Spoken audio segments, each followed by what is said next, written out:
Agora 7 horas e 56 minutos em Campos, já voltamos com o Folha no Ar ao vivo aqui pela Folha FM. Campos neste momento com o tempo parcialmente nublado, há previsão hoje de chuva no período da tarde e alerta de Defesa Civil para alagamento, então fique atento aí porque Campos tem pontos conhecidos e críticos de alagamentos.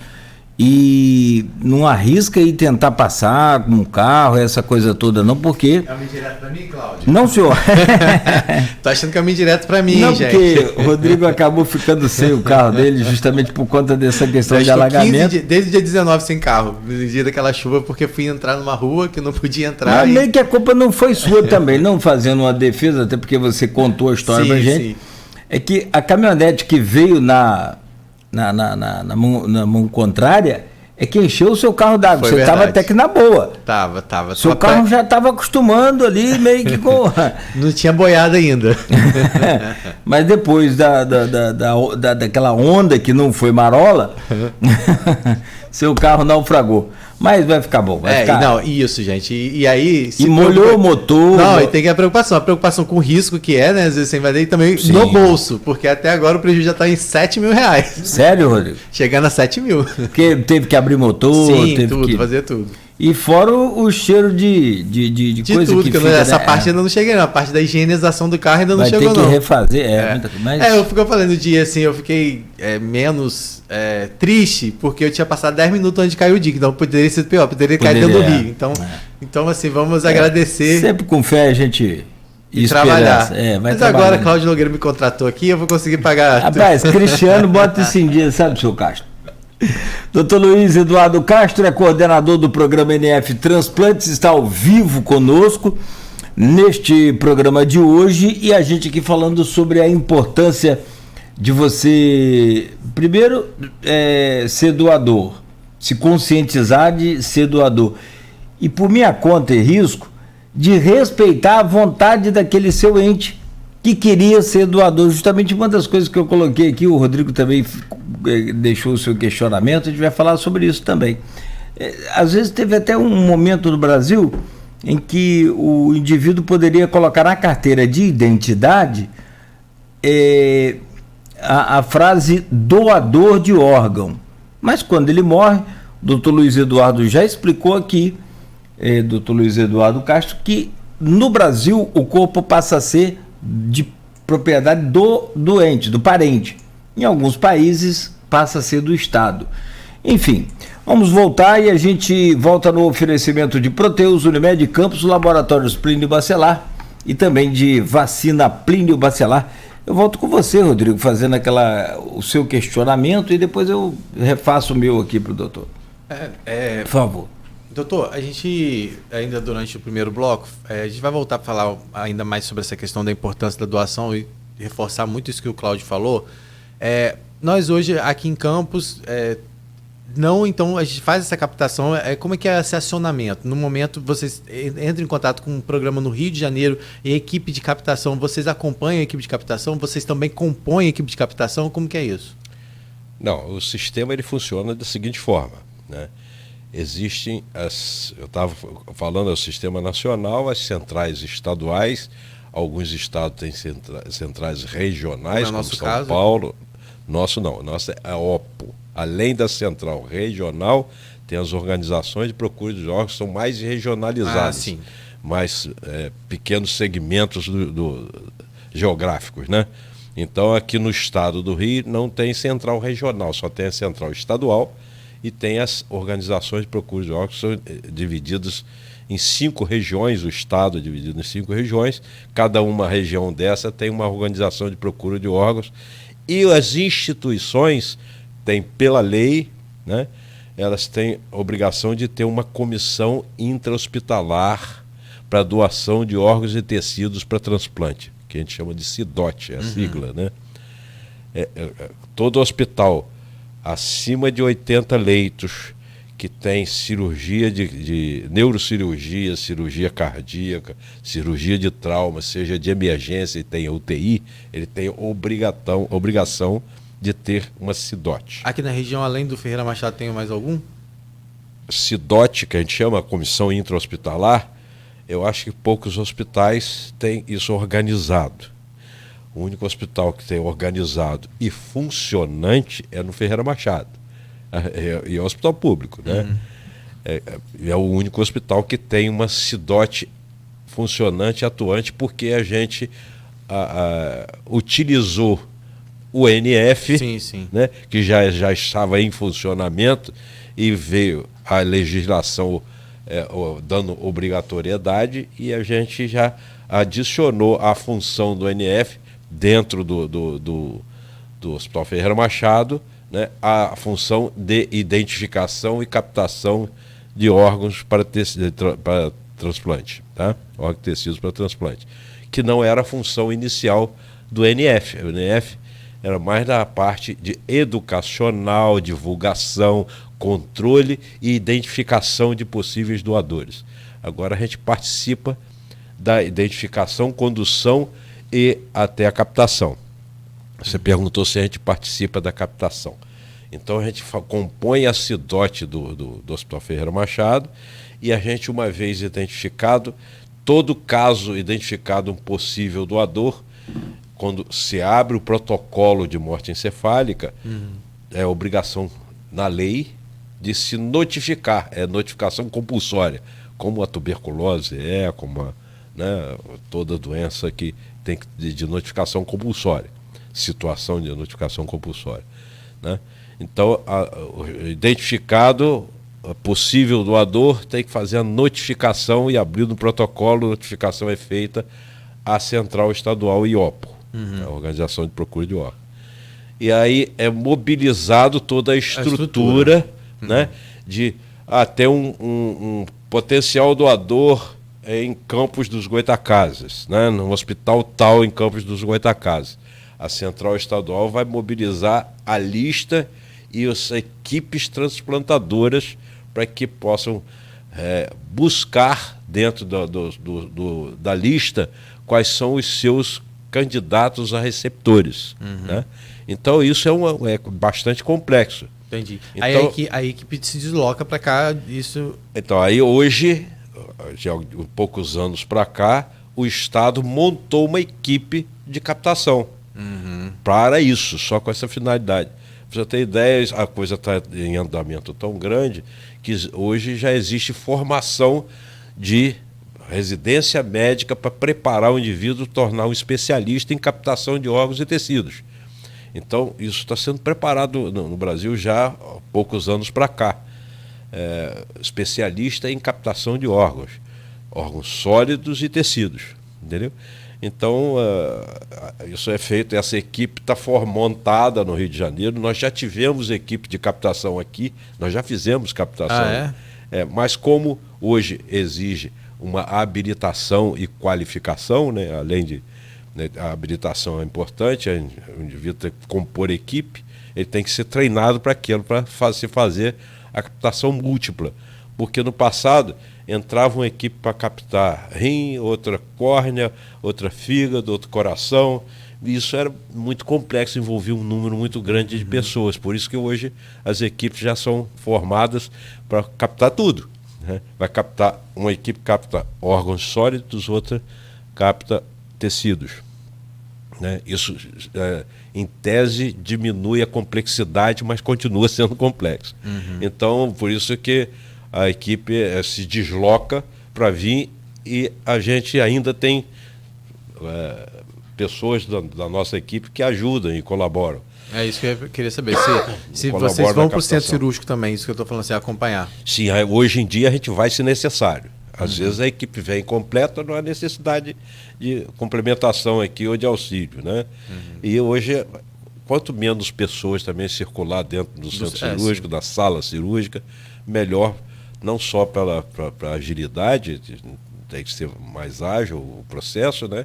Como o risco de contaminações, etc. Então, o senhor falou que aqui em Campos, já, além da captação, já fazia também o transplante. Aqui hoje na região nós temos algum hospital que realiza esse transplante, mesmo público ou particular, ou não? Por exemplo, um paciente que está aqui hoje depende de um transplante, ele tem que se deslocar para a capital. Exatamente. Hoje existem os centros transplantadores, exige uma legalização e autorização do Sistema Nacional para que haja um controle, né? Seja público ou privado, a instituição precisa ser autorizada, tanto equipe quanto a instituição. A equipe para identificação se o indivíduo tem treinamento para aquilo, né? Então, e reconhecimento como transplantador. E segundo, se a instituição tem as condições mínimas de segurança para preparo, realização do procedimento cirúrgico de transplante e acompanhamento integral do indivíduo pós-transplante. Porque a gente costuma dizer o seguinte, o indivíduo, o paciente, a pessoa que precisa de um transplante, ele é antes, durante e depois dependente e ligado à equipe transplantadora, porque ele continua a ser um paciente, embora em muito melhores condições de vida. Mas né? tem que ser acompanhado. Ele tem que ser acompanhado para se evitar o que a gente chama de rejeição do transplante, né? Para se conduzir à rejeição quando acontece e, às vezes, retornar à situação prévia ao transplante ao longo do tempo, porque o transplante é um tratamento de uma doença, né? De uma situação que necessita o transplante, mas não é a cura completa, né?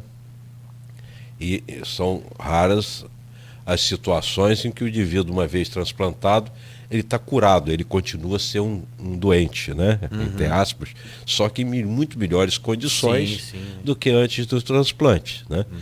E a sobrevida do órgão transplantado, ele não fala sobrevida do paciente, a gente fala do transplante, a sobrevida do transplante, ela tem melhorado muito ao longo dos anos com a melhora das medidas anti-rejeição, contra a rejeição do órgão transplantado, né?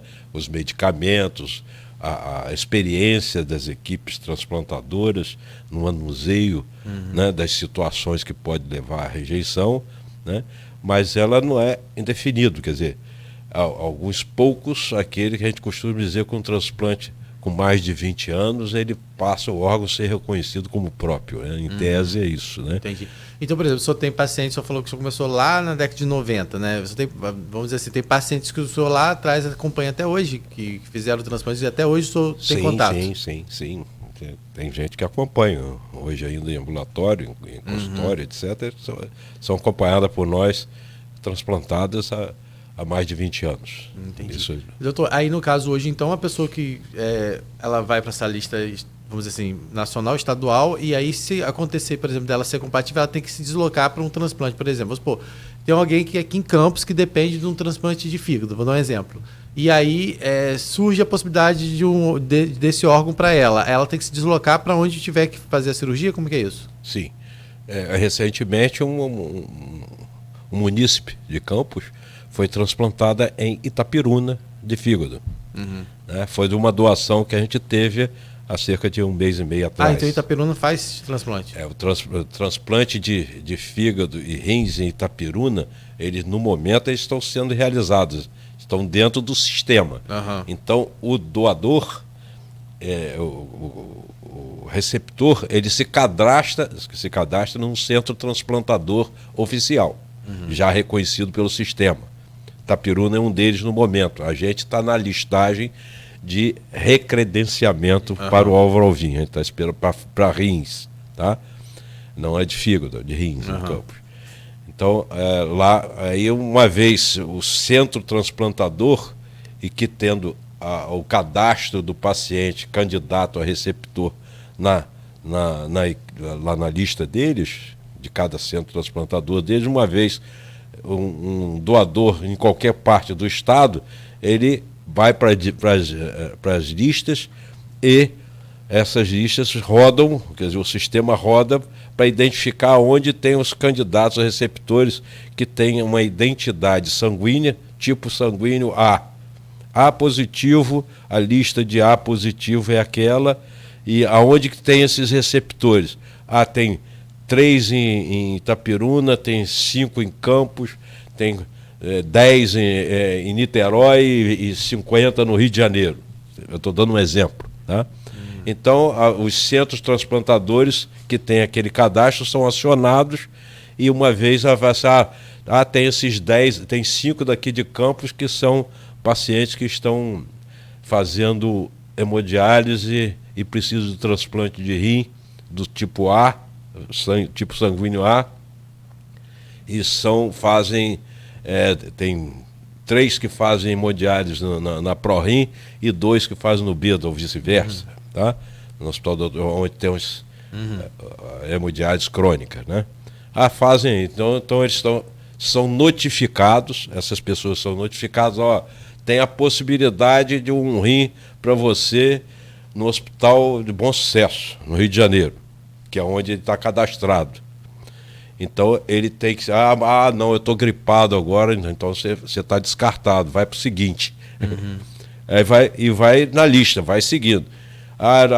Não, eu fiz uma cirurgia há 2 dias, há 3 dias atrás, ou eu tive gripado há 2 dias atrás. Então vai se descartando até chegar aquela pessoa que está. Então você tem que ir lá para ser avaliado, examinado, ver os exames, os últimos exames, se está tudo em ordem, aí ele fica como esperando a captação acontecer. Então assim é o processo, por isso que a gente diz, entre 6 horas e 72 horas, tudo isso tem que acontecer. Né? Sim, sim. Deixa eu te matar umas curiosidades. Eu fico pensando aqui, enquanto o senhor está falando aí, você vai no mecânico, igual o carro do Rodrigo, o cara vai lá e conserta, troca a borracha, troca a junta do tampão. Né? Sim. Aqui na rádio, por exemplo, eu gosto muito de eletrônica. Fiz alguns cursos, vou lá, você pega solda um fio, solda... Rapaz, como é que é fazer um transplante de coração? Esqueceu a válvula e volta?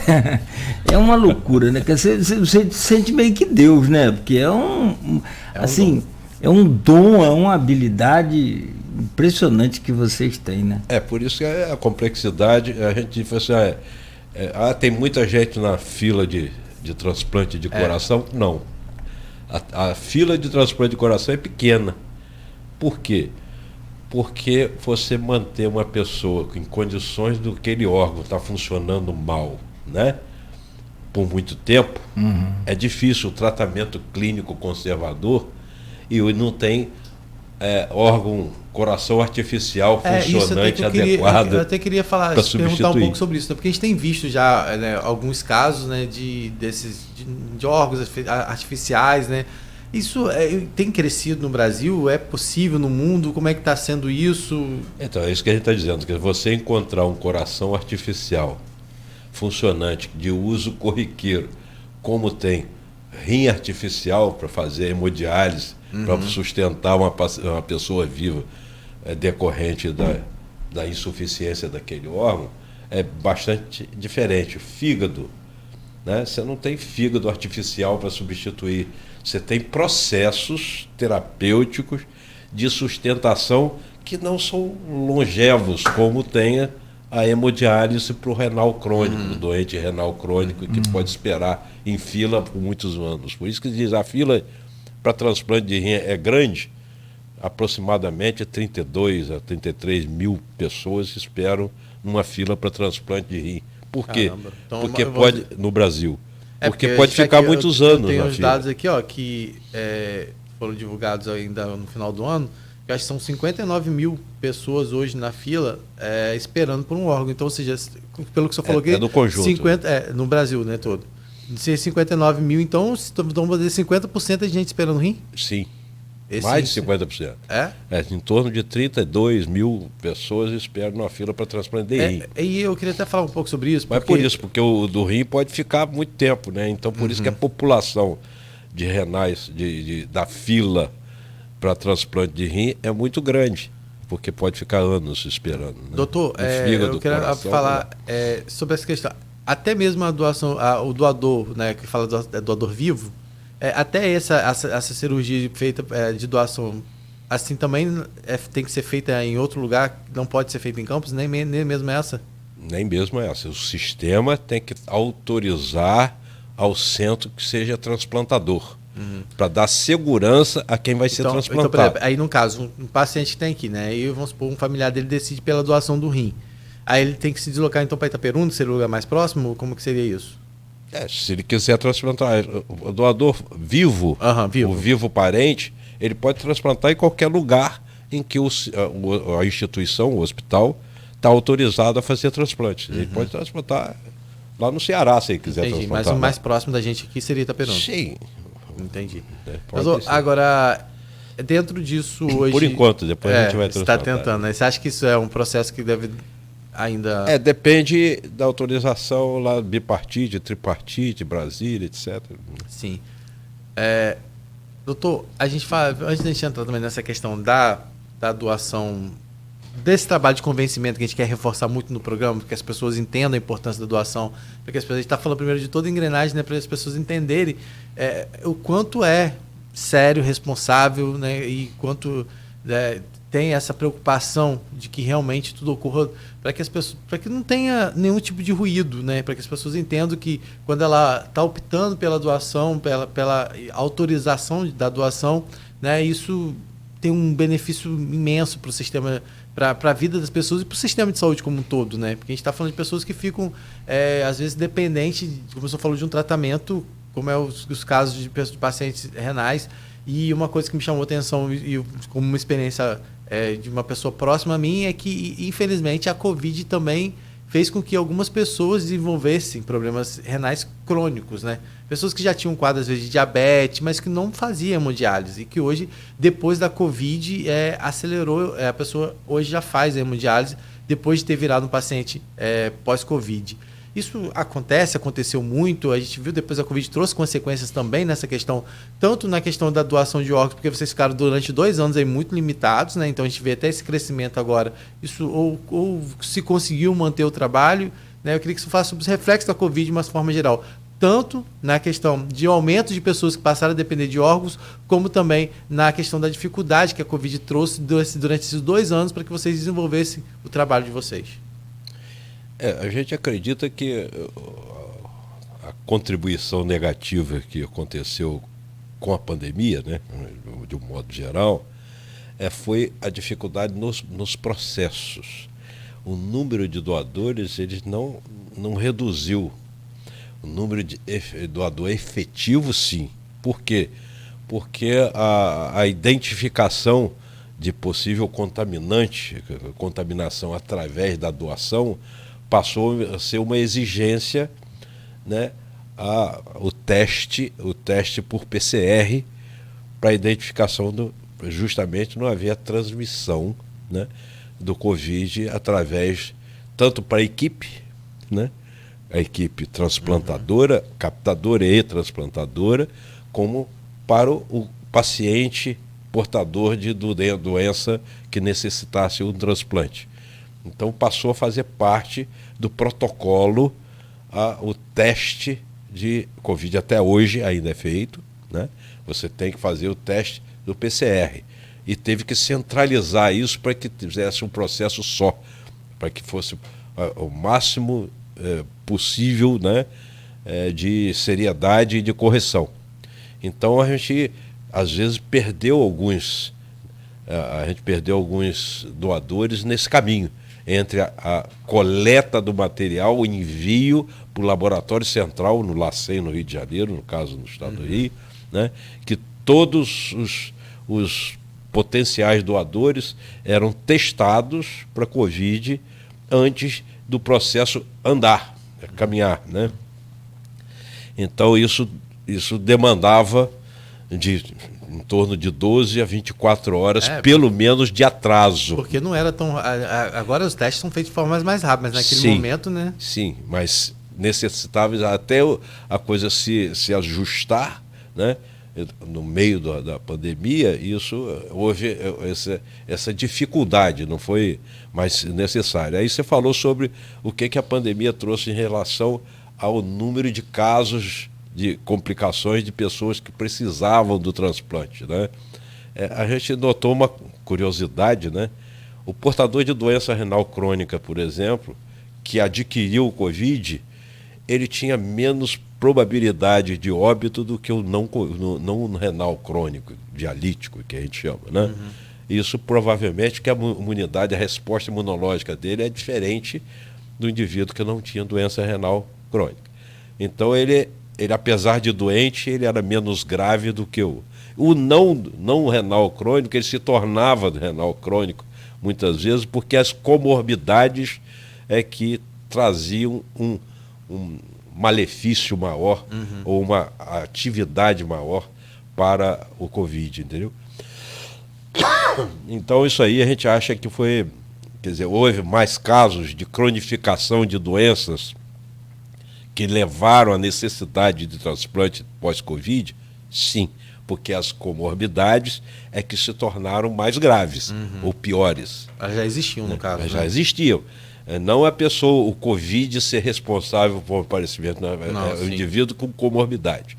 Sim. Então isso a gente notou, isso foi evidente, né, que aquelas pessoas que tinham uma deficiência hepática leve, né, mas por diversas razões, quando o Covid, aí se tornavam mais deficientes hepáticos e aí precisando de um transplante posterior ao Covid. Sim, mas não que isso aí foi por causa do Covid sim. em si, né? Doutor, a gente tem o dado que o Brasil é o segundo país no mundo que mais realiza transplantes, atrás apenas dos Estados Unidos. Isso a gente realmente tem... É um fato. Justamente por isso, além de ser dimensões continentais, né, o país, né, a diversidade de etnias, né, dentro do país, e isso traz um número muito grande, infelizmente, de potenciais doadores. Você citou aquela questão do jovem, né, que realmente continua sendo ainda hoje, né, o potencial doador jovem é decorrente de trauma e, infelizmente, ainda de trânsito, né? É um motociclista que acontece acidente, muitas vezes por não atentar para as normas de segurança, de autossegurança, né? E sem capacete, sem as devidas precauções, e isso acontece, né, a colisão, etc., que leva a um traumatismo crânioencefálico, que é a causa mais frequente de morte encefálica, né, na população jovem. Ainda é. Eu vi acho que foi recentemente, vocês fizeram, acho que em 24 horas, 2 captações, acho que foi 24 horas, não foi em novembro. Isso nunca tinha acontecido? Foi inédito, mas a gente está tendo número de resultado do sistema que a gente implantou em termos de busca ativa, mas a gente, por várias vezes, a gente tem de 2 a 4 casos simultâneos de morte encefálica, principalmente no Hospital Ferreira Machado, por causa de ser o hospital que centraliza o trauma e a emergência na região, né? E a gente, no momento, a gente está com 4 casos suspeitos de morte encefálica, um já notificado, confirmado, e 3 outros em andamento, por situações inerentes ao próprio potencial doador, possível doador, né? Mas nem sempre todos estão... Nem todo, é isso que a gente fala, que nem todo possível doador se torna um potencial doador que chega a fazer a captação. E esses pacientes, eles não necessariamente estão no Ferreira Machado? Não necessariamente estão no Ferreira Machado. A maioria, assim, está por ser um hospital de referência do trauma, né, de emergência. Entendi. Então hoje teríamos, vou dizer assim, são 4 pacientes nessa situação. No Ferreira Machado, e tem um que a gente teve informação lá do Hospital Dr. Beda. 4? Tem um outro paciente do hospital, de outro hospital privado, que também está... Vocês também fazem esse acompanhamento, no caso? A gente faz orientação e encaminhamento. A OPO se responsabiliza. Então seriam 5 pacientes? 4 no Ferreira e sei lá. Hoje são 5 pacientes que estão na cidade que tem... Só acompanhando. Agora, Cláudio, eu queria que você falasse sobre isso, porque a gente estava falando sobre essa questão da doação e é um dado que mostra que de uma pesquisa feita pela Universidade Federal de São Paulo é que a recusa familiar é o principal motivo que impede a doação. Muitas vezes o paciente deixou claro que quer doar, mas foi aquilo que você falou. Eu queria que você voltasse àquele assunto que você falou da própria carteira de identidade, às vezes informar, né? E na prática não funciona assim. Só complementando, os dados seus são precisos e complementando a pergunta, por que está na minha identidade se eu sou doador de órgão e a minha família resolve que eu não sou? Que lei é essa que funciona, que sobrepõe a outra? Não, isso eu vivenciei pessoalmente esse processo, né? Isso, no processo eleitoral, houve uma promessa de um candidato à presidência, né? Eu não vou citar nomes aqui, mas que iria implantar essa questão da doação presumida. A questão de registro num documento de identidade, seja qual for, que o indivíduo era doador ou não doador, como tem em vários países. Aí a gente foi até convidado, à época que a gente participava dessa elaboração de formação do Sistema Nacional, para uma reunião em Brasília, num pré-congresso até. Foram 40 convidados no país, e a discussão era esse tema. Foi apresentado por um deputado e uma assessoria médica profissional, levou a essa reunião a apresentar o projeto de lei da doação presumida. E todos foram unânimes, inclusive, né, que aquilo, antes da lei entrar em vigor, que era uma boa lei, ela precisava ter uma ampla divulgação e educação, para que as pessoas que fossem conscientizadas primeiro, né, o que era aquilo, qual era a finalidade e o que o processo merecia credibilidade. Eu sei que ao fim da discussão, o deputado representante do futuro presidente, ele falou assim: olha, essa lei ela já está... Pode falar o nome, foi de senador também. Foi a época do PT, Fernando Henrique. Do Fernando Henrique. E depois, então, que assumiu, tinha sido eleito, e aquilo já era um processo de implantação no início de governo.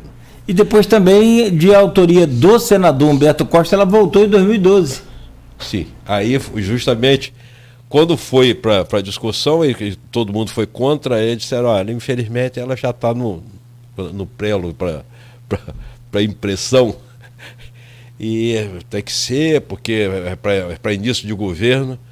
Aí muitos de nós que lá estávamos nos levantamos e a gente está perdendo tempo aqui. Depois de 3 horas de discussão, diz que qualquer que seja a opinião ela vai ser, então a gente se levantou e foi embora. Quer dizer, é só para mostrar. E isso se mostrou um desastre, porque a doação presumida, eu vou dar um exemplo prático. Meu filho, à época, estava fazendo prova para habilitação de direção. E ele chegou em casa com a carteira prontinha. Aí, pai, olha que coisa estranha aqui. Eu estou aqui como não doador e nem me perguntaram se eu queria ser doador ou não. Por que isso? Vai ser simples, isso é simples. A pessoa que estava fazendo a carteira para você não foi treinada para te explicar se você perguntasse alguma coisa. Então, a melhor forma de você dar uma resposta é o não. Então, ele já colocou não porque você não ia perguntar nada a ele.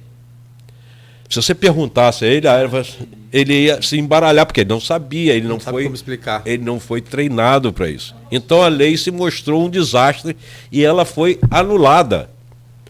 Posteriormente, ela foi anulada, ela foi descartada, porque se mostrou um desastre, que houve uma queda muito grande das doações, por essa razão, porque estava no documento que era não doador, não se questionava mais. Então passou-se a ser a doação presumida, foi descartada e voltou a doação autorizada, quer dizer, a família que tem que fazer. Na verdade, foi para tapar uma dificuldade, né? Ou seja, que realmente, para a pessoa, tem que ter um profissional para poder explicar a pessoa, né? Que não é uma decisão. Por mais que a gente faça aqui várias campanhas, incentivo e tudo, mas não é uma coisa que você decide também, assim, você quer que ponha aqui? Né? Então tem que ter um trabalho de conscientização. Claro que tem, né? Isso, a educação é a base da evolução, né? Sim.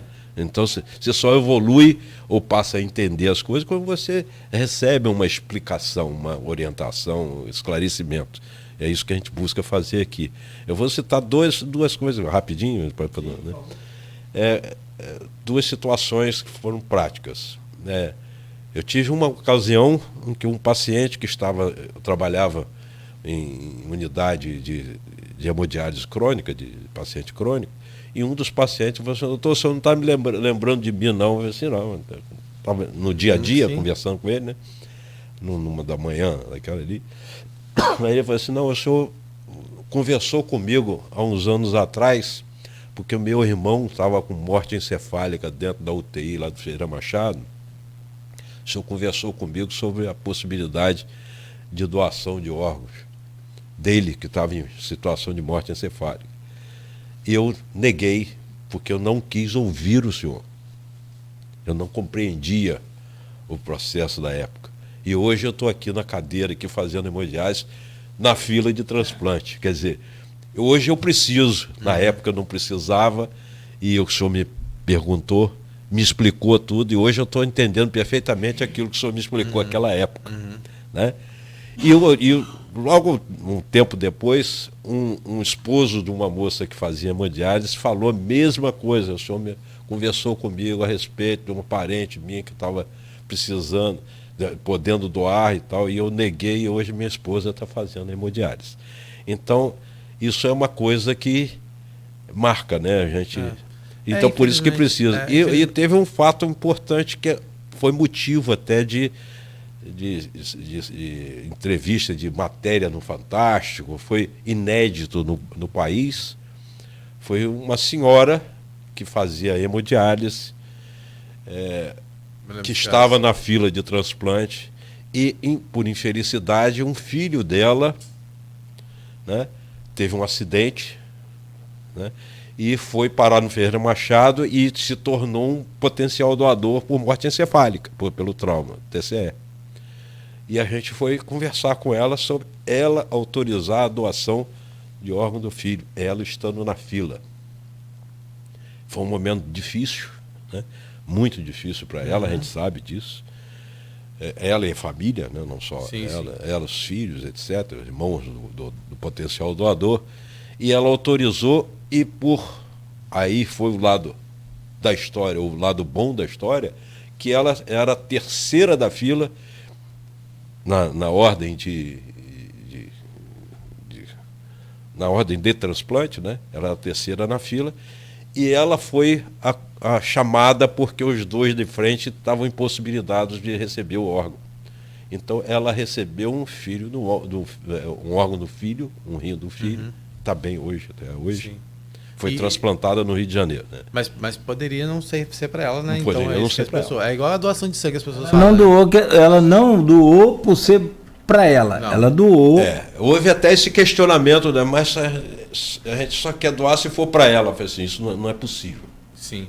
Aí eu fui bem claro, isso não é possível. Não pode bypassar a fila, a não ser que tenha autorização do que estão na frente dela. Tá. Se quiser liberar. Se as pessoas, não, a gente vai ceder a vez. Isso é uma coisa possível, né? Mas você não pode bypassar a fila porque está doando. Ou você vai depender daquilo para doar. Isso não é possível. Isso teria que ter acontecido com N vida, né? Sim, tá a doação no caso como doador. E você, se você hoje deixar registrado em cartório que você é doador, aquilo que eu falei, pela legislação nossa, o corpo passa a pertencer à família. Mesmo você tendo deixado em cartório dizendo que você é doador, a família é quem decide. Na grande maioria das vezes, quase em sua totalidade, isso é respeitado quando você informa e conversa na família, né, que você quer ser um doador. Sim. Isso desde criança, a gente já teve criança de 9 anos doadora, porque a mãe falou isso, né? Não, minha filha falou um dia, né, que a gente estava vendo uma novela que estava abordando o tema, e a filha viu aquilo e falou: mãe, se acontecer isso comigo, eu quero que meu coração seja doado. Ou seja, citou aquilo ali, e a mãe, meses depois, numa situação infeliz para ela, né? Mas ela respeitou aquilo que a filha tinha falado. Então isso aí é uma coisa que por isso que a gente diz, a gente tem que conversar sobre o assunto. A gente tem que se informar sobre o assunto.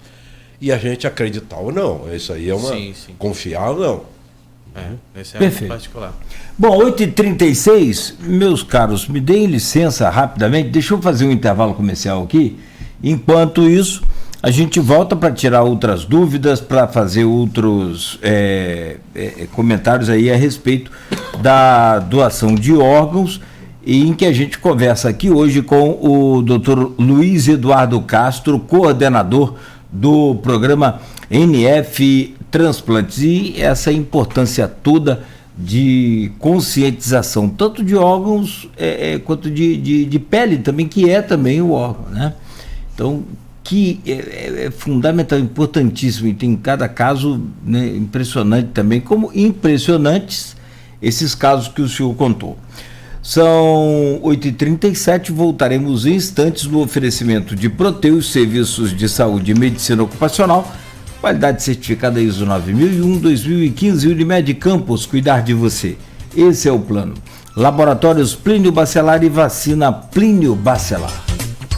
Ventilador é com a Terramar. Ventilador de parede tipo tufão, R$289. Balde de cloro com 10 quilos para piscina, R$239. Guarda-sol Mor, R$109. Bomba Sapo, R$275.